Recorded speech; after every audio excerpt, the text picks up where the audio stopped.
Hello বন্ধুরা, আবারও বেরিয়ে পড়লাম একটা নতুন একটা গন্তব্যের দিকে। বেশি সাসপেন্স বাড়াবো না, যাচ্ছি বেনারস। বেনারসে কোথায় থাকবো, কি খাবো, কিভাবে ঘুরবো, পুরোটাই এই ভিডিওতে আমি কভার করব। তো আপনারা পুরো ভিডিওটা দেখবেন। আমাদের যে ট্রিপটা সেটা কিন্তু অনেকটাই লং ট্রিপ। লং ট্রিপ বলতে কিরকম, আমরা প্রথমে যাচ্ছি বেনারস। বেনারস থেকে আমরা ট্রেন ধরে চলে যাব দিল্লি। দিল্লি থেকে কালকা, কালকা থেকে ট্রেন ধরে সিমলা, সিমলা থেকে তারপর মানালি ঘুরে, মানালি থেকে আমরা চলে যাব রাজস্থানের জয়পুরে। সেখানে একটা দিন জয়পুরে থেকে তারপর আমরা ব্যাক করব। এই হচ্ছে আমাদের ট্রিপ। কিন্তু এই ট্রিপের মধ্যে আমি পার্ট 1 পার্ট 2 করে এই ট্রিপটা পুরোটা দেখাবো। প্রথমে দেখাবো বেনারস কিভাবে যাচ্ছি, বেনারসে কোথায় থাকছি, কি খাচ্ছি। একটা রাতের জন্য আমরা বেনারসে থাকবো। তারপর বেনারস থেকে আমাদের বন্দে ভারত ট্রেন আছে দিল্লির উদ্দেশ্যে, তো সেটাও আমি দেখাবো। কিন্তু আমি এমনভাবে এই ট্রিপটা করব যাতে আপনারা পুরোটাও দেখতে পারেন, যে বেনারস থেকে দিল্লি থেকে সিমলা মানালি হয়ে প্লাস রাজস্থান হয়ে কিভাবে আমরা ফিরছি সেটাও দেখাবো। আবার এটাও দেখাবো যে যদি কেউ পার্ট টু পার্ট যেতে চায় সেটা কিভাবে যাবে। তো হাওড়া আমি চলে এসেছি এখন হাওড়া। হাওড়া থেকে আমি যাব বেনারসে, বেনারসে পুরোটা কভার করব। তারপর বেনারস থেকে দিল্লি যাব। কিন্তু দিল্লি গেলেও সেটাও আমি বলে দেবো যে দিল্লিতে কিভাবে আসবে আর দিল্লি থেকে কিভাবে মানালি প্ল্যানটা করবে। আবার মানালি থেকে চলে যাব রাজস্থান। তো রাজস্থানে কিভাবে আপনারা ঘুরবেন বা হাওড়া থেকে আপনারা রাজস্থানে কিভাবে যাবেন সেটাও আমি দেখিয়ে দেবো। তো পুরোটাই আমি এই ট্রিপে কভার করব। কিন্তু আপনারা চাইলে এই ট্রিপটা পার্ট টু পার্টও করতে পারেন, আবার একসঙ্গেও করতে পারেন আমার মতো। দেখতে থাকুন, আশা করছি ভালোই লাগবে ট্রিপটা, সঙ্গে থাকবেন। এই আমাদের ট্রেন চলে এসছে, আমরা যাচ্ছি বিভূতি এক্সপ্রেস। আমরা এখন যাচ্ছি বিভূতি এক্সপ্রেস ধরে। তো বিভূতি এক্সপ্রেসের টাইম হচ্ছে সন্ধ্যে 7:55। বিভূতি এক্সপ্রেস আমাদের নিয়ে যাবে বেনারসের উদ্দেশ্যে। বারাণসী স্টেশনে আমরা নামবো, তারপর ওখানে এবার আমরা যেরকম যেরকম যাবো সেরকম সেরকম আপনারা দেখতে পাবেন। আর আমি যেরকম যেরকম এক্সপিরিয়েন্স করবো, যেরকম প্রত্যেকবার আমি বলি সেরকম সেরকম সেরকম আপনারাও এক্সপিরিয়েন্স করবেন। তো দেখতে থাকুন। আমরা চলে এলাম বারাণসী জাংশন। বারাণসী জাংশনে আমাদের ট্রেন নামিয়ে দিল সকাল 9:30 সময়। এবার আমরা এই বারাণসী জাংশনের বাইরে থেকেই একটা টোটো ভাড়া করে নেব এবং চলে যাব ভারত সেবাশ্রমের উদ্দেশ্যে। শুনেছি ভারত সেবাশ্রমে নাকি খুব কম খরচায় রুম পাওয়া যায়। যেহেতু এই ট্যুরটা আমাদের একদিনের, শুধু রাত্রেবেলা আমরা ঘুমাবো, তার জন্য আমরা ভারত সেবাশ্রমটাকে বেছে নিলাম।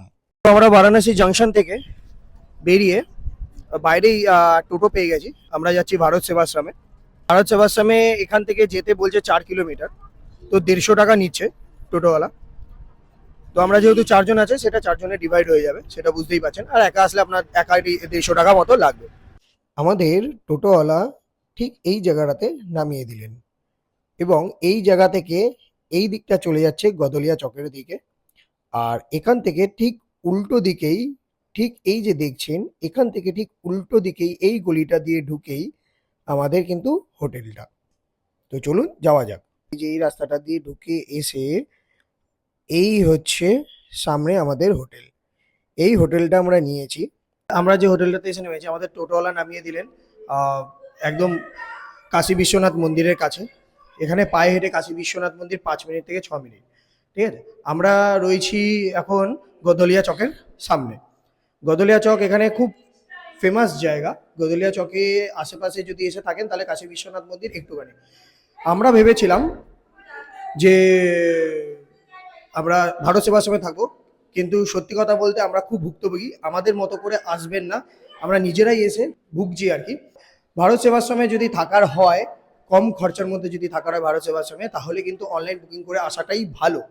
এসে যদি রুম খুঁজতে যান তাহলে কিন্তু রুম পাবেন না। এখানে এত ক্রাউড, এখানে ভারত সেবাশ্রম পুরো ভর্তি, ফুল ভারত সেবাশ্রমের, ওর জন্য আমরা রুম পাইনি। আমরা যেখানে রয়েছি পেরিয়ার মাজদা পার্কিং এ, এখান থেকে গদলিয়া চক খুব কাছাকাছি। তো আমাদের টোটোওয়ালা বললো যে এখানে থাকুন, এখান থেকে কাশী বিশ্বনাথ মন্দির একদম কাছে, আপনাদের যেতে আসতেও সুবিধা হবে। হোটেলের ভাড়া এমন কিছু না, আমরা একটা বড় রুম নিয়েছি, 4 জনে থাকছি, মোটে 1200 টাকা করে পড়েছে নন এসি। তো হোটেলের নাম আর নাম্বার আমরা দেখিয়ে দেবো। আর আবার বারবার করে বলে দিচ্ছি, আমাদের মতো ভুল আপনারা করবেন না, নইলে কিন্তু খুব ভুগবেন। যদি মনে হয় যে ভারত সেবাশ্রমে থাকবেন, তাহলে আগে থেকে অনলাইন বুকিং করে আসবেন। যে আমরা যেখানে টোটোটা নিয়েছিলাম, এই দাদা আমাদের সেখানেই দাঁড়িয়েছিলেন, আমি দাদাকে দেখিয়ে দিচ্ছি, দাদার হোটেলের ব্যাপারে দাদাই ভালো বলতে পারবে। তারপরে আমি পুরো রুমটা দেখিয়ে দেবো। সত্যি রুমটা খুব ভালো, আর এনাদের সার্ভিসও খুব ভালো। তো দাদা, এই যে হোটেলটা, আপনাদের হোটেলের নামটা কি? चंद्रकला रेसिडेंसी होटल का नाम है हमारे। अच्छा, और कहाँ ये पे? मजदा पार्किंग के ठीक सामने पड़ेगा, काशी विश्वनाथ मंदिर से 600 मीटर पहले मेन लोकेशन पे। 24/7 यहाँ पे स्टाफ सर्विस और 24/7 खाना वगैरह सब कुछ मिल जाता है। और ऑटो वगैरह की सारी सुविधा हमारे होटल के बाहर ही ऑटो स्टैंड वगैरह सब है, किसी चीज़ की मतलब दिक्कत नहीं है। मेन लोकेशन, प्राइम लोकेशन पे है ये। এইটাই হচ্ছে হোটেলের নাম আর নাম্বার। ভালো করে দেখে নিন, আমি দেখিয়ে দিলাম। এই নাম্বারে কল করলে আপনারা এই হোটেলের রুম পেয়ে যাবেন। আর এই হচ্ছে আমাদের রুম, এই হচ্ছে আমাদের রুম। এই রুমে হচ্ছে দুটো বেড।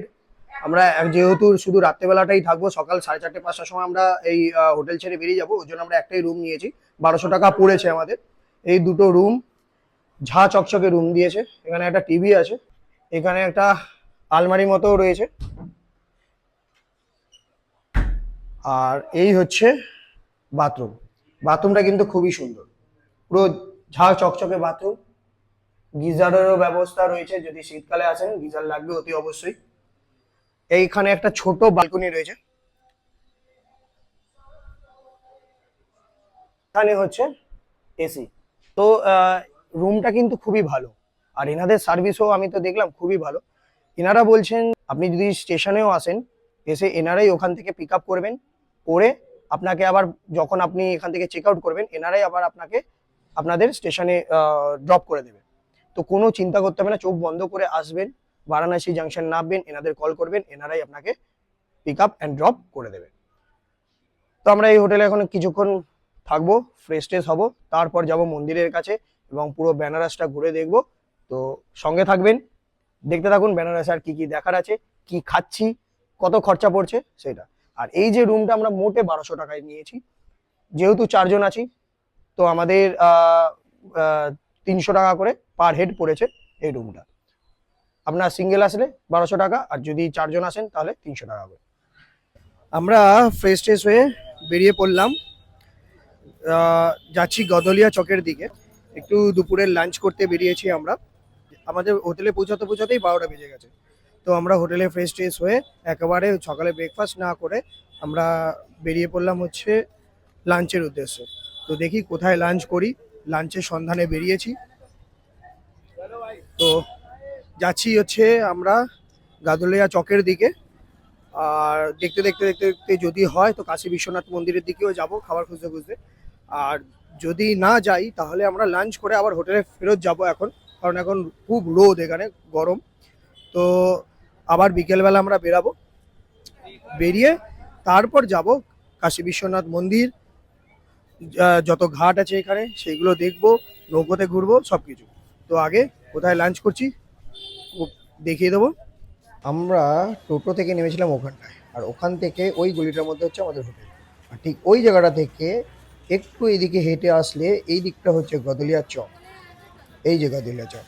আর এই গদলিয়া চককে যেতে গিয়েই ঠিক সামনে আমরা পেয়ে গেলাম এই দোকানটা, পিওর ভেজ, সুন্দর একটা বেনারসি ভোজনালয় লেখা আছে।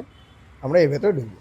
এই ভোজনালয়ে ঢুকে আমরা নিয়ে নিলাম থালি। থালিতে কি কি দিয়েছে সেটা বলে দিই। থালিতে দিয়েছে মিক্স ভেজিটেবল, পনিরের তরকারি, রায়তা, ডাল, ভাত, স্যালাড আর চাটনি। এই থালিটা মোটে আমাদের পড়েছে 120 টাকা। খাওয়া দাওয়া সেরে আমরা বেরিয়ে পড়লাম। এবার যাচ্ছি বেনারসের ফেমাস লস্যি খেতে। তো ফেমাস যে লস্যি, তার দোকানের নাম হচ্ছে ব্লু লস্যি, দোকানের নামই এটা ব্লু লস্যি। তো আমরা সেই দিকে যাচ্ছি, দেখছি কোন দিকে গেলে এই দোকানটা পাওয়া যায়। এখানে কিন্তু অনেক ছোট বড় লস্যির দোকান রয়েছে, কিন্তু আমরা কিন্তু ব্লু লস্যির খোঁজে যাচ্ছি, ব্লু লস্যির যে দোকানটা তার খোঁজে যাচ্ছি। তো আমি দেখিয়ে দিচ্ছি ব্লু লস্যির দোকানটা আমরা কোথায় এসেছি আপাতত, তারপর দেখাচ্ছি। এটা হচ্ছে কাশী বিশ্বনাথ মন্দির। কাশী বিশ্বনাথ মন্দিরের সামনে এসে গেট নাম্বার 4, গেট নাম্বার 4-এর সামনে এসেছি। এই সময় আমরা রয়েছি কাশী বিশ্বনাথ মন্দিরের সামনে গেট নাম্বার 4-এ। কাশী বিশ্বনাথ মন্দির কিন্তু সারাদিনই খোলা। কাশী বিশ্বনাথ মন্দির ভোরবেলা খোলা হয় আর বন্ধ হয় রাত্রির 11টার সময়। আপনারা এই টাইমের মধ্যে যে কোনো সময় বেছে নিতে পারেন মন্দির দর্শনের জন্য। আমরা কাশী বিশ্বনাথ মন্দির পার করে চলে এসেছি, ওখানে হচ্ছে কাশী বিশ্বনাথ মন্দির। আর সেইটা পার করে এসেই এখানে একটা গলি ঢুকে যাচ্ছে, আমি ঠিক যে জায়গাটায় দেখাচ্ছি। এই গলিটা দিয়ে ভেতরে ঢুকলেই কিন্তু বেনারসের বিখ্যাত ব্লু লস্যির দোকান পেয়ে যাবেন। এই হচ্ছে সেই বেনারসের বিখ্যাত ব্লু লস্যির দোকান। দেখতেই পাচ্ছেন দোকানটা কিন্তু ব্লু রঙে মানে নীল রঙে রং করা। এই দোকানটি খুবই বিখ্যাত বেনারসে। এই দোকানে শুধু লোকাল লোকেরা আসে না, এই দোকানে কিন্তু অনেক ফরেনারদেরও দেখা পাওয়া যায়। আমরা এই দোকানটির ভেতরে ঢুকে এলাম এবং ঢুকতেই দেখলাম দেয়াল ভর্তি মানুষে চামচ আর তাদের ফটো এবং তাদের নামও চিপকে রেখে দিয়েছে, যারা যারা এখান থেকে লস্যি খেয়ে গেছেন। জানি না কেন মানুষ এখানে তাদের নাম ও ছবি চিপকে দিয়েছে। এইগুলো দেখে আমারও ইচ্ছা হলো যে আমি আমার নাম এবং ছবি এখানে চিপকে রেখে দিয়ে যাব, কিন্তু জায়গা ফাঁকাই পেলাম না যে চিপকে রাখবো, তাই আর নিজের নাম আর ছবি চিপকানো হলো না। আর এই দোকানটায় এতটাই ভিড় যে আমি আর দেরি না করে আমি অর্ডার করেই ফেললাম এক ভার লস্যি। এবার এই লস্যিটিকে আমি খাবো আর আপনাদের সঙ্গে আমার এক্সপিরিয়েন্স শেয়ার করব যে লস্যিটি কেমন খেতে লাগলো। তো আমরা ব্লু লস্যি শপ থেকে বেরিয়ে আসলাম। একটা জিনিস কি, ব্লু লস্যি শপটা যেহেতু খুব ফেমাস, ওখানে কিন্তু ক্রাউডটাও খুব বেশি। মানে যেখানে সেখানে তো আপনি সাইড নিয়ে দাঁড়িয়ে খেতে পারবেন না, ওদের দোকানের ভেতরেই ঢুকতে হবে। কিন্তু দোকানের ভেতরে এতটা ভিড় যে আপনি শান্তিতে যে বসে খাবেন একটুখানি, তা সেটাও করতে পারবেন না। যেমন ইন্ডিয়ানসরা সেরকম ফরেনার্স ভর্তি ভেতরে, আমি দেখিয়েওছি। লস্যিটা কিন্তু খুব ভালোই ছিল, খারাপ না, খুবই ভালোই ছিল। যেরকম প্রশংসা শুনেছিলাম, যেরকম ফেমাস দোকানটা, সেই হিসাবে কিন্তু লস্যিটা না, সেই হিসাবে কিন্তু লস্যিটার স্বাদ মানে টেস্টটা কমই। যেরকম আমরা একটা এক্সাইটমেন্ট নিয়ে গেছিলাম যে লস্যিটা খুব ভালো, খেতে হেভি হবে, ওরকম না, কিন্তু ভালো। আমি এটুকুনি বলবো, নো ডাউট ভালো, কিন্তু যেরকম এক্সাইটমেন্ট নিয়ে গেছিলাম আর কি, সেরকম না। তো আপনারাও আসলে অতি অবশ্যই ট্রাই করবেন। তো আমরা এখন এখান থেকে বেরিয়ে গিয়ে আমরা এখন হোটেলে যাব, গিয়ে একটু কিছুক্ষণ রেস্ট করব, তারপর আবার বিকেলবেলা বেরাবো আর কাশী বিশ্বনাথ মন্দির আমরা দর্শন করব, করে তারপর ঘাট টাটগুলো ঘুরবো। তো দেখতে থাকুন। আমরা একটু হোটেলে রেস্ট করে বেরিয়ে পড়লাম ঘাটের উদ্দেশ্যে। আমরা এখন কাশী বিশ্বনাথ মন্দিরে যাব না, শুনলাম কাশী বিশ্বনাথ মন্দির নাকি রাত্রির 11টা অবধি খোলা থাকে। তো আমরা আগে ঘাটে যাব। তো ঘাটে গিয়ে সেখানে নৌকো চড়বো এবং একটু ঘাটের চার সাইডে ঘুরে দেখব। তো আমি যেরকম ঘুরবো আপনারাও সব কিছু সেরকমই দেখতে পাবেন। তো চলুন যাওয়া যাক ঘাটে। গদলিয়া চক থেকে সোজা আসলে কাশী বিশ্বনাথ মন্দিরে পড়ছে 1 নম্বর গেট, আর এই 1 নম্বর গেট থেকে আরও এগিয়ে গেলে পড়ছে আশি ঘাট। তো আমরা এখন আশি ঘাটের দিকে এগিয়ে যাচ্ছি। আশি ঘাটে যেতে গিয়ে কিন্তু অনেক এরকম ছোট ছোট দোকান পাবেন, খাবারের দোকান প্রচুর, ওই লাইন ধরে কিন্তু আপনারা খাবারের দোকান পেতে পারেন। তো এখান থেকেও কিছু খাওয়া দাওয়া সেরে নিতে পারেন আপনারা। তো আমরা এই দোকান দেখতে দেখতেই এগিয়ে চললাম আশি ঘাটের দিকে। পৌঁছে গেলাম আশি ঘাটের সামনে, আর এখানেই হয় সন্ধেবেলা সন্ধ্যের গঙ্গা আরতি। এই যে লাইন ধরে চৌকিগুলো পাতা, এর উপরে দাঁড়িয়েই কিন্তু গঙ্গা আরতিগুলো হয়ে থাকে। তো আমরাও এই পুরো ঘাটটা ঘুরবো, ঘুরে দেখে নেব এবং একটু ফটো আর ভিডিও করে নেব। বেনারসের এই পুরো ঘাট জুড়েই কিন্তু এরকম অনেক পুরনো মন্দির রয়েছে, বাড়ি রয়েছে। পুরো ঘাটটা যে দেখছেন পুরো ঘাটটাই কিন্তু এরকমভাবে লম্বাভাবে না। তো আপনারা চাইলে পুরো হেঁটে হেঁটে ঘুরতে পারেন, আবার এই নৌকার মাধ্যমেও পুরো ঘাটগুলো ঘুরে দেখতে পারেন। তো আমরাও এই পুরো ঘাটটা একটু যতটা পারি হেঁটে হেঁটে ঘুরে দেখব। তো চলুন ঘুরে দেখাই যাক।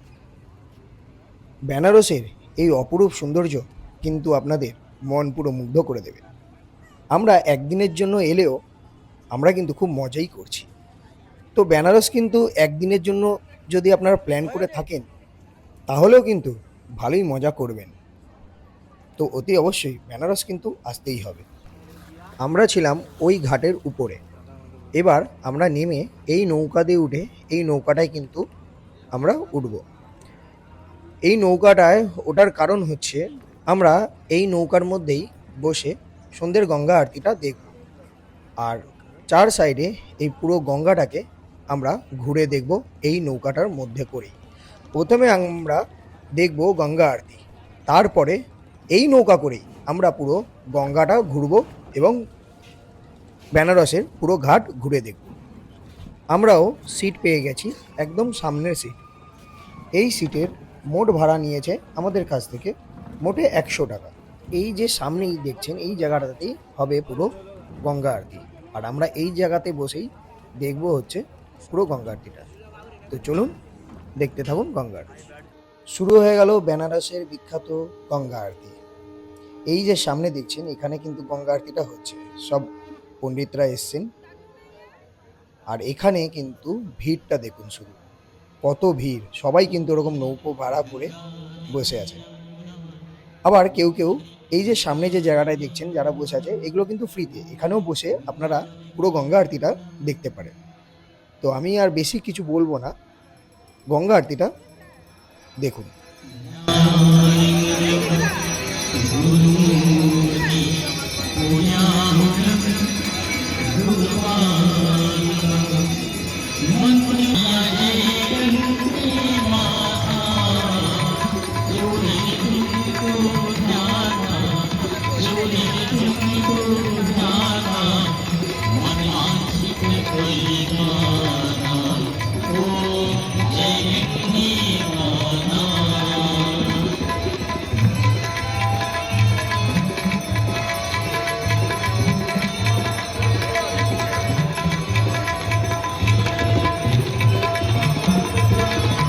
গঙ্গা আরতি শেষ হয়ে গেল।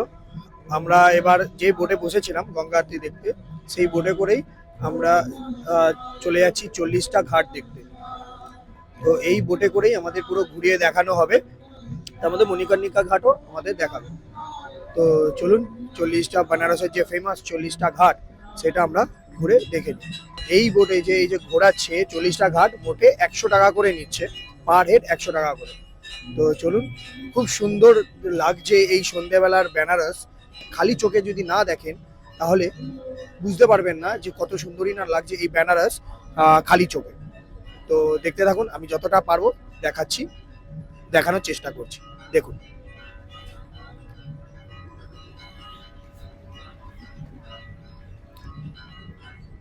এই হচ্ছে পুরো বেনারসের ঘাট পরপর পরপর করে রয়েছে। পুরো এটা হচ্ছে সন্ধ্যেবেলার বেনারসের দৃশ্য। খুব সুন্দর দেখতে লাগছে, কিন্তু লাইট দিয়ে ঝকঝক করছে প্রত্যেকটা ঘাট। আপনারা আসলে কিন্তু এই বোট রাইডটা কিন্তু অতি অবশ্যই করবেন। এই বোটের মধ্যে বসে আরতি দেখলাম, তার জন্য নিল 100 টাকা, এবং এই গঙ্গাটা পুরো ঘুরে দেখবো তার জন্য নিল 100 টাকা। মোট 200 টাকায় কিন্তু গঙ্গা আরতি প্লাস আপনার কিন্তু এই বেনারসে 40টা ঘাট ঘুরে দেখা হয়ে যাবে। এই বেনারস ঘুরে কিন্তু জীবনটা পুরো সার্থক হয়ে গেল। বেনারসের এই ঘাটটিতে কিন্তু দেহ দাহ করা হয়, কিন্তু এই ঘাটটির নাম বেনারসের বিখ্যাত মণিকর্ণিকা ঘাট না, এই ঘাটটির নাম হচ্ছে হরিশ্চন্দ্র ঘাট। এই ঘাটটিতেও কিন্তু দেহ দাহ করা হয়ে থাকে। এই ঘাটের পাশাপাশি কিন্তু অনেক ঘাট আছে, কিন্তু সব এই ভিডিওতে দেখানো সম্ভব নয়। আর সবার নাম বলাও সম্ভব নয়। এই হলো বেনারসের বিখ্যাত দেহদাহ করা ঘাট, নাম মণিকর্ণিকা ঘাট।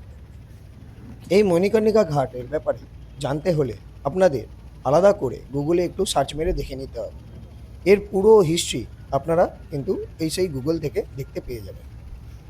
আমি যদি এর ব্যাপারে বলতে থাকি তাহলে কিন্তু এই ভিডিওটা অনেকটা বড় হয়ে যাবে, তাই আর এর ব্যাপারে আমি বেশি কিছু বললাম না। এই যে দূরে দেখা যাচ্ছে ওখানে কিন্তু পুরোটাই দেহদাহ হচ্ছে। আমি পুরো ভিডিওটা কিন্তু দেখিয়ে দিচ্ছি। এই যে পুরো ওখানে কিন্তু দেহদাহ হচ্ছে, সব লাইন দিয়ে দেহদাহ করা হচ্ছে, দেখুন।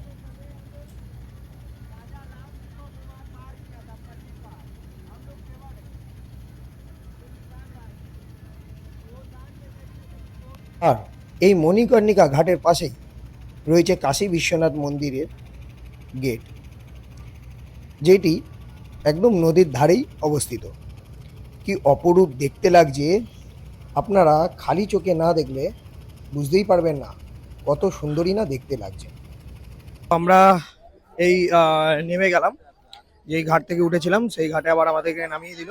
এখন আমরা যাচ্ছি কাশী বিশ্বনাথ দর্শন করতে। তো চলুন সেখানে যাওয়া যাক।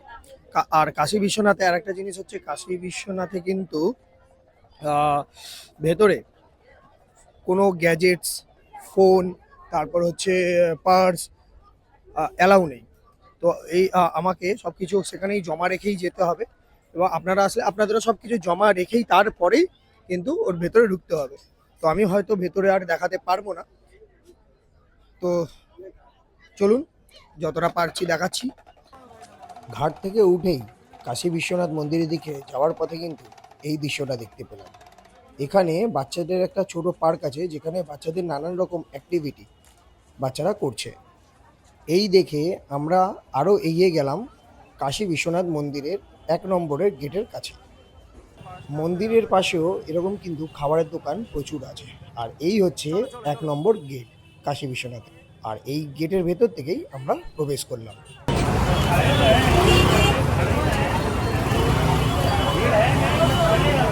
1 নম্বর গেট থেকে ঢুকেই আমরা এখান থেকে আসার পরেই এই একটা দোকান পেয়ে গেলাম, যেখানে আমরা আমাদের যত গ্যাজেটস আছে আর জুতো আছে সেগুলোকে আমরা খুলে রাখবো। আর এই দোকান থেকেই আমরা প্রসাদ নিয়ে এই মন্দিরের দিকে ঢুকবো। আপনারা চাইলে এরকম দোকানেও গ্যাজেটস রাখতে পারেন, অথবা মন্দিরের সামনে গিয়েও জমা রাখতে পারেন। আমরা কাশী বিশ্বনাথ দর্শন করে বেরিয়ে পড়লাম। আমাদের যে গ্যাজেট ছিল সব ছাড়িয়ে নিয়ে আমরা চলে এলাম। দর্শনটা বেশ ভালোই ছিল। এবার আমরা রাত্রেবেলা ডিনার সারবো, যেহেতু 9:30 বেজে গেছে রাত। তো আমরা রাত্রেবেলা ডিনার সেরে এবার ডাইরেক্ট আমরা আমাদের হোটেলের রুমে ফিরে যাব, কারণ কালকে সকালবেলা 6টার সময়, ভোর সকাল 6টার সময় আমাদের ট্রেন আছে বারাণসী থেকে, বারাণসী জংশন থেকে দিল্লি অবধি বন্দে ভারত। কাশী বিশ্বনাথ মন্দিরের সামনে যে দোকানগুলো ছিল সেখান থেকে আমরা আমাদের রাতের ডিনার সেরে ফেললাম। তারপর চলে এলাম কাশী চাট ভান্ডার। বেনারসের এটি একটি বিখ্যাত দোকান, যেখানে চাট খুব ভালো পাওয়া যায়। তো এখান থেকেও আমরা চাট নিয়ে নিলাম। সত্যি কথা বলতে, কাশী চাট ভান্ডার থেকে আমরা চাট খেলাম, আমার তো ভালো লাগেনি একদমই চাট। জানি না কার কিরকম ভালো লেগেছে, আমার একদম ভালো লাগেনি। অনেস্ট রিভিউ, বেনারসের কোনো খাবার আমার এখনো পর্যন্ত ভালো লাগেনি। যেরকম সব ব্লগাররা বলে, ঠিক আছে, যে বেনারসের খাবার দাবার খুব ভালো এসেই, কিন্তু আমি অনেস্ট রিভিউ দিচ্ছি। সত্যি কথা বলতে জানি না কার কিরকম লাগছে কথাটা শুনে। বেনারসের খাবার দাবার অতটাও ভালো না। এখানে জাস্ট ব্লগাররা এসে হাইপ বানিয়ে রেখেছে, হাইপ, যে খাবার দাবার খুব ভালো, কিন্তু আদৌ অত ভালো না। তো যাই হোক, এবার বেনারসে এসেছি, বেনারসি পান না খেলে তো হবে না। তো আমরা এই দোকানটা থেকে বেনারসি পান কিনবো, খাবো, সেটাও রিভিউ দেবো যে কিরকম খেতে বেনারসি পান। এই হচ্ছে দোকানটা।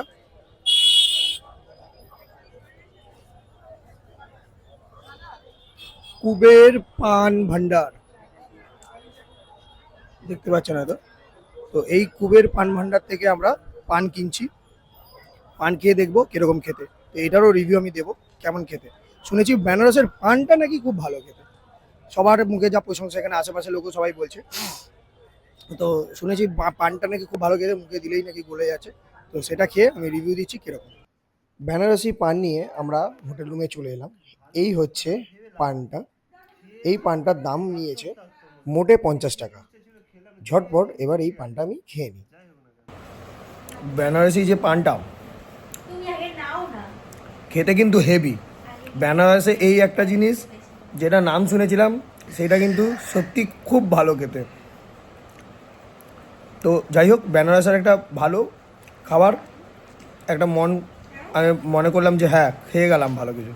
মুখে দিতে না দিতে পানটা পুরো গলে গেল। এত সুন্দর পানে, হেভি সুন্দর, বলার মতো না। কিছু খান আর না খান, আমি রেকমেন্ড করবো বেনারসের পান অতি অবশ্যই খান। বেনারসের ট্রিপ আমাদের শেষ। কালকে আমরা যাচ্ছি মানালির উদ্দেশ্যে। তো দেখতে থাকুন।